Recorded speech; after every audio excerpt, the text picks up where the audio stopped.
Alright, Kyle from allmeatreviews.blogspot.com, and this is the second part of the random artist feature on Porcupine Tree.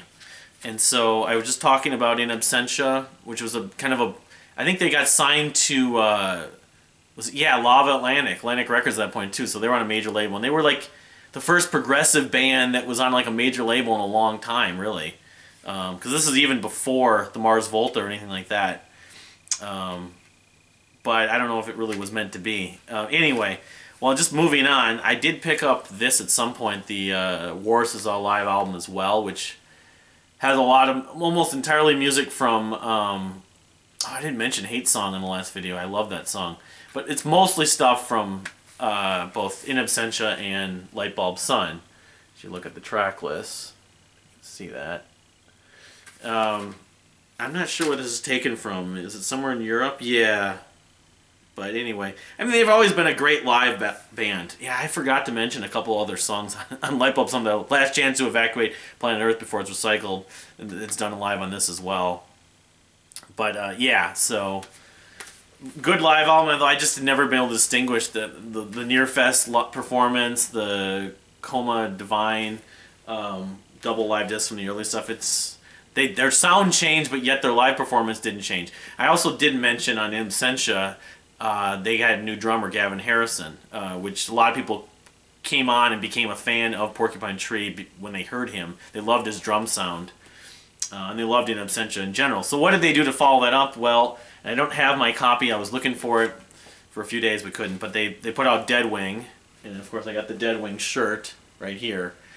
And Deadwing was actually an album that was written as a soundtrack for a screenplay of a movie that never got made, that Steven and a friend of his, which I'm blanking on, I don't think it was Lassie Hully, the guy that's done a lot of the artwork for Steven and for Porcupine Tree. But anyway, it was supposed to be written for a movie, a film that never got made. It may eventually get made at some point. That might be still a goal of Steven's, but his solo band stuff has taken up so much of his time. I don't know if he's had the time between that and the 5.1 remasters and the touring and stuff, but it would be great to see this finally get made into the film that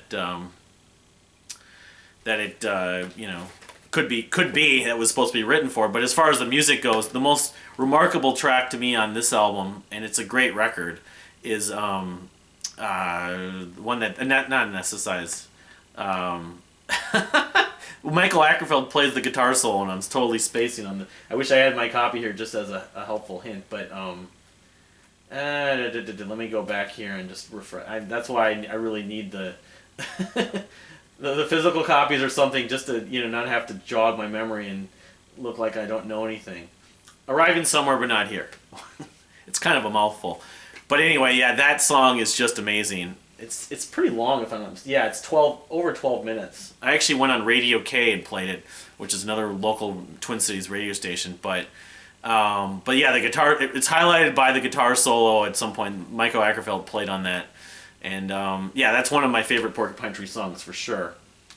But the rest of the record is also really good. I mean, it really doesn't have a weak song on it.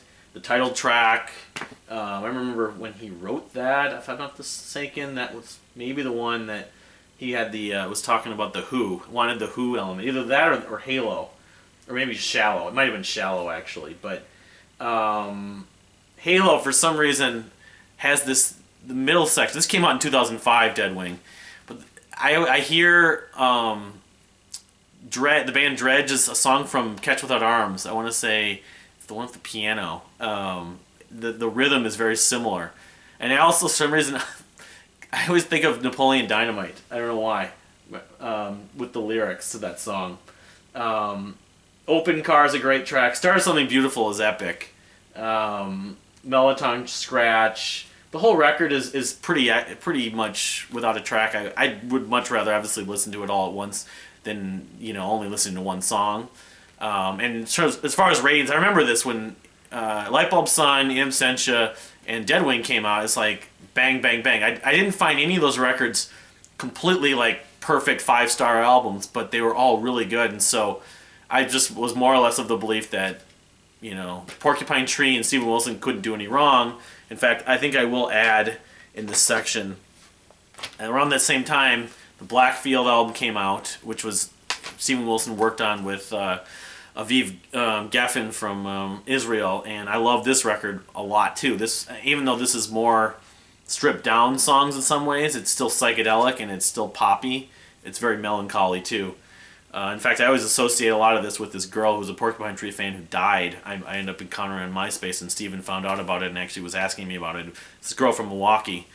But yeah, and I got the Blackfield single for, was it this, the title track, and then I eventually got the second Blackfield album. They have a couple more albums they've released, but anyway, I just was going to mention that.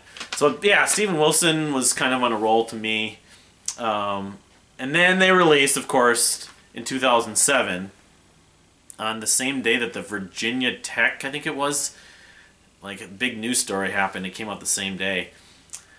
Fear of a Blank Planet. Not Fear of a Black Planet, although every time I think of the name, hear the name, see the album, I think of that album, of course, from Public Enemy from 89 or 90 or whatever it was. A lot of people consider this the best Porcupine Tree album. Not me. They actually played the whole thing live, like the previous fall it had come out, like in fall of 2006, including Anesthetized, the 17-minute epic.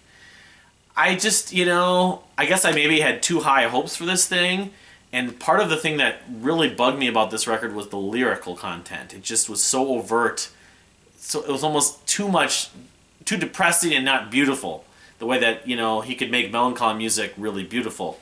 I don't think it's a terrible album, but I haven't really wanted to go back and listen to it that much. Sentimental, Way Out of Here, Sleep Together. I mean, Anesthetized has some really cool moments. The heavy section, fast section in the middle, I'll admit that, but I just, and I still have it, I probably should sell it. And it actually is on Atlantic. I didn't even realize that. So that's probably why it also became one of the most popular, because it was released on the major label and got the most distribution. But to counter that, later in the year, they released Nil Recurring, an EP, and then I came to conclude I like this more than this. This has a song called Normal, which I love. It's 7 minutes. The title track, Cheating the Polygraph, What Happens. It's like 20. It's almost like the thing he just released, the solo release, 4.5. It's almost like a half an hour maybe or more.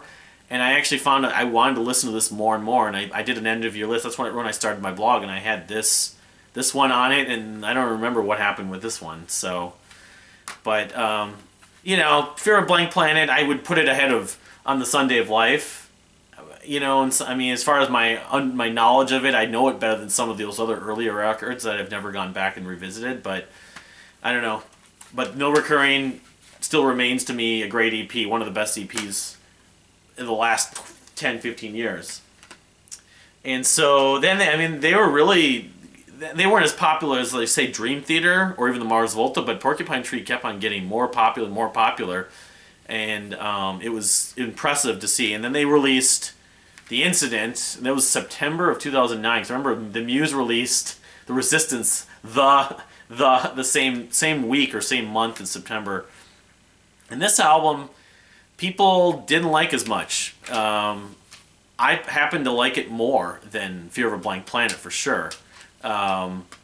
It's one, like, really the first side is just a one song that's split up. Of course, it has the song, what is it, Time Flies, which has the lyric, I was born in 67, the year of Sgt. Pepper, but it sounds a lot like Pink Floyd's Dogs at points, but it still works. I still like it, and I like the whole suite. It's like an hour, I think, something like that. You look at the I Drive the Hearse as a highlight, some other parts of this album that I might eventually get it on vinyl, but I mean, I don't know if I would put this in the same category as Lightbulb Sun, In Absentia, or Deadwing, but it's not far behind as far as a ranking among their catalog. What else? There's some other. I mean, I haven't listened to it in a while, so I can't necessarily say I remember this part. I just remember it doesn't really drag for being an hour long or whatever. The second disc has Flicker, Bonnie the Cat, Black Dahlia, and Remember Me Lover. Those are kind of afterthoughts. I mean, Bonnie the Cat, I remember. Steven may have even played that live on one of his solo tours. I can't remember, but I know a lot of people are lukewarm about this record at best. And now I'm ruining the CD. That was the one thing I remember about it, though, with the Porcupine Tree stuff and this album, while I liked it, I wasn't all, aggressive to go ahead and buy a hard copy. But then I eventually did find it, but it took me a long time. It was only maybe a couple years ago that I found it, because this came out in 2009. But yeah, and so this was their last studio record. They've released some live stuff since, and I haven't even kept up with it. Of course, it's been more about Steven's solo career. But yeah, I mean, as far as their catalog goes, that's they have a pretty consistent catalog. Most of the records are good to very good, and some of them are really good, like favorites, like Lightbulb Sun. But I still kind of contended that I never found they released an album like that was just a staple, perfect, timeless record. And his 4 solo albums now, I would kind of put in the same category, although I really did like The Raven That Refused to Sing, which I got the picture disc, single, and the vinyl. And I don't know when we'll ever get another Porcupine Tree album. It might happen. I know they've kind of just not really said they're aggressive to get back together, and Steven said, well, he's really focused on his solo career, and he doesn't really foresee doing that. But if they never put out anything else, they have a good legacy, a very extensive catalog, and I mean, a band that I always will love. So what I'm going to be doing next as far as random artist features, I'm not sure, but I did kind of come up with some thoughts. One being that I was thinking of doing, because I have a whole bunch of artists that I kind of accumulated and organized my hard copies for.